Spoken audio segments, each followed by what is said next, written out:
अभिषेक झा, आपसे शुरू करता हूं।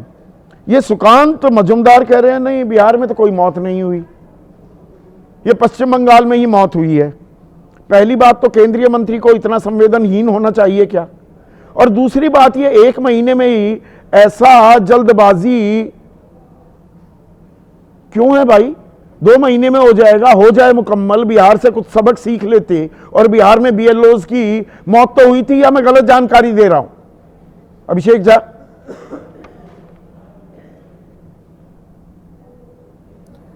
हमारा मानना है कि किसी की भी मौत कहीं पर भी हो संदीप जी, अत्यंत दुखद। थोड़ी आवाज बढ़ाइए। घर वालों पर जो बीतती है वही समझ सकते हैं, बाकी लोग तो संवेदना व्यक्त करते हैं। मेरी आवाज बढ़ानी होगी थोड़ी। हाँ, तो मौत कहीं पर भी हो अति दुर्भाग्यपूर्ण होती है और दुखद है। घर वालों पर क्या बीतती है हम सब समझ सकते हैं, बाकी लोग तो संवेदना व्यक्त करते हैं। हमने देखा है कि कई बार लोग ड्यूटी के प्रेशर में इस तरह की बातें होती हैं, लेकिन तफ्तीश का विषय है कि मौत के पीछे का कारण क्या है। नहीं, कारण तो बड़ा सीधा है अभिषेक, हमें लगता है कारण बड़ा सीधा है। एक बीएलओ पर अगर पूरे भारत में 12 राज्यों में जो एसआईआर हो रहा है, 957 लोगों का पुनरीक्षण की जिम्मेदारी है। और अभी ये नवंबर दिसंबर का महीना, किसानों का तो असल काम अभी होता है। यूपी में गन्ना कट रहा है, धान कट रहा है, पश्चिम बंगाल में फिर अगले फसल भी बोनी है। वो खेत में लगा रहेगा, बीएलओ वहां जाकर हाथ जोड़ेगा और काम नहीं होगा तो डांट पड़ती है।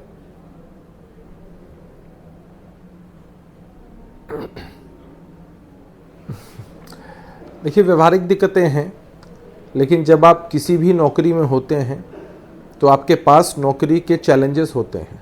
अब आप ही बताइए संदीप जी, आप इतने वरिष्ठ पत्रकार हैं, रात के 1 बजे 2 बजे अगर कहीं सर्जिकल स्ट्राइक होती है या लगातार इस तरह की खबरें सामने आती है, तो मीडिया के साथी जान जोखिम में डालकर खबरों का कवरेज करते कि नहीं करते? उस वक्त अगर ऐसा कहा जाए और ये उदाहरण मिले नहीं, बात बनी नहीं, करे आपने या बढ़िया कि आप थोड़ा सा पत्रकारों की बात करके आप सोच रहे हैं मेरे सवालों की धार थोड़ी कुंद हो जाएगी, वो नहीं होने वाली।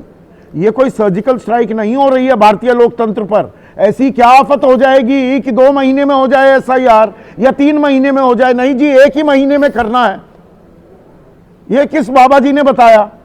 किसने ये शुभ मुहूर्त निकाला? इससे पहले भी कई कुछ अपवाद स्वरूप कारणों के चलते हम सामने के चैलेंजेस को दरकिनार नहीं कर सकते हैं। चुनाव आयोग एक स्वायत्त संस्था है, अपने हिसाब से फैसला करती है। नहीं, तो ये तो बताएगी ना, स्वायत्त संस्था है ये मैं सुन कर थक गया। आप सवालों की धार गणेश जी स्वायत्तता के आड़ में कब तक छिपे रहेंगे? अरे भाई ये बताइए, चलिए पश्चिम बंगाल में मान लेता हूं 1 महीने में प्रक्रिया पूरी करनी है। उत्तर प्रदेश में ऐसी क्या आफत मची हुई है? अगले साल तो चुनाव नहीं है। राजस्थान में इतनी अफरा तफरी क्यों मचा रहे हैं? वहां पर बीएलओ क्यों खुदकुशी करने पर आमादा हो रहे हैं और कर रहे हैं?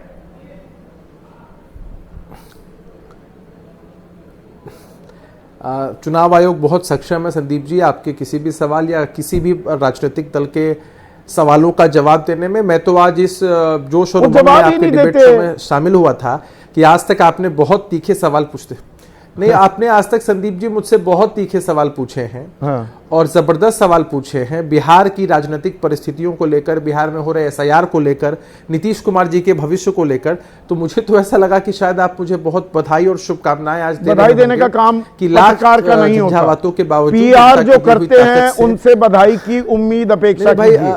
मैं पत्रकार हूं, पीआर नहीं हूं अभिषेक। अच्छा, एक बात बताइए, जब आप क्रिटिसाइज करते हैं किसी को भी या किसी भी राजनीतिक दल को, ना मैं बधाई दूंगा ना अफसोस जाहिर करूंगा। जो हारा अपनी वजह से हारा, जो जीता अपनी वजह से जीता होगा। चलिए, आपने ये बात कह दी तो आपने ऑटोमेटिकली उस बात पर मोहर लगा दी कि हमारे बहुत सारे विपक्षी जो साथी हैं वो उसको साजिश बताते थे, एसआईआर की प्रक्रिया पर दोष देते थे। एसआईआर की प्रक्रिया पर जितने सवाल हैं, एक भी सवाल का जवाब मिला है? हारा वो घुसपैठियों की बात अब वो दिखाने लगे कि हकीमपुरा चेक पोस्ट पर बांग्लादेशी लौट रहे हैं, सब चैनल चला रहे हैं। वो कितने घुसपैठियों की पहचान हुई, शिनाख्त हुई एसआईआर में? बिहार में वो आंकड़ा तो अभी तक नहीं आया क्या? चलिए आप मैंने बार बार इस बात को कहा है संदीप जी कि कई बार ये कंफ्यूजन हो जाता है कि राजनीतिक दलों से पत्रकार साथी सवाल पूछते हैं ऐसे जिनका जवाब चुनाव आयोग के लोग दे सकते हैं, उनके पदाधिकारी दे सकते हैं, उनके अधिकारी दे सकते हैं। मैंने कल भी कहा, एक ही चीज को कितनी बार दोहराऊं, मैंने तो खुला न्योता दिया है, ज्ञानेश कुमार जी अपना ज्ञान बांटिए मेरे साथ, अनकट 1 घंटे का इंटरव्यू किसी भी वक्त कहीं भी करने के लिए तैयार हूं।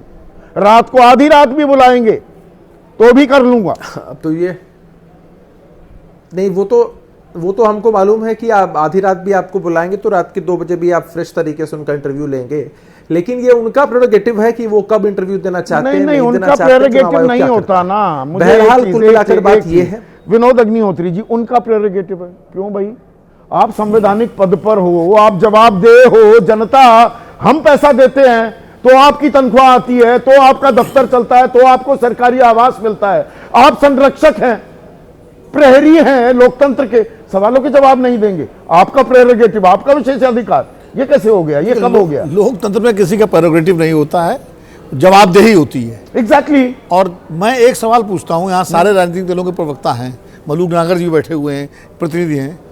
SIR की प्रक्रिया राष्ट्रव्यापी शुरू करने से पहले क्या चुनाव आयोग ने ऑल पार्टी मीटिंग बुलाई? क्या विपक्षी दलों से सलाह मशविरा किया? भाई स्टेक होल्डर्स है ना इस विपक्षी दल। और ये 12 राज्य ही क्यों चुने गए? मैं कह रहा हूँ 12 राज्यों में भी बुलाया आपने, नहीं, बाकी सब राज्यों में कर देते ना। करते सब में। चलिए मान लीजिए फेज वाइज भी अगर आप करना चाहते हैं तो आप कम से कम जो राजनीतिक जो स्टेक होल्डर्स हैं और खासकर जिन राज्यों में हो रहा है उन राज्यों के बड़े दलों को बुला के बात तो करते, उनसे पूछते और कहते ये हमारा टाइम टेबल है, इसमें सुझाव दीजिए आप कैसे इसको स्मूथली किया जाए। और कोई योजना है क्या? आरोप ये लगा रही हैं ममता बनर्जी, बिना किसी योजना के आपने ये SIR थोप दिया है, ना प्रशिक्षण का वक्त दिया गया, प्रशिक्षित किए गए, कोई खबर आई आपके पास कोई विनोद नहीं कि भाई BLOs को ट्रेन किया गया है? कोई कैंप नहीं लगा, कोई ट्रेनिंग का वो नहीं हुआ, SIR की प्रक्रिया शुरू हो गई, एक नोटिफिकेशन जारी हुआ और 1 नवंबर से प्रक्रिया शुरू हो गई और उसके बाद ये घटनाएं हो रही सामने। वही मैं कह रहा हूं, अगर आप राजनीतिक दलों को भरोसे में लेके शुरू करते तो उनके दलों के कार्यकर्ता भी सहयोग करते उस प्रशिक्षण में, उस काम में। उनको आपने बिल्कुल ऐसा लगता है कि वो स्टेक होल्डर है ही नहीं। मैं इसीलिए मैं कह रहा हूं कि जब लोकतंत्र की बात हो रही है तो लोकतंत्र के सबसे बड़े स्टेक होल्डर पॉलिटिकल पार्टीज हैं। उन पॉलिटिकल पार्टी, स्टेट में स्टेट पार्टीज हैं, नेशन देश में राष्ट्रीय पार्टियां हैं, उनके रिप्रेजेंटेटिव्स को बुलाइए, बात करिए और पूछिए, वरना ये समस्या नहीं होती।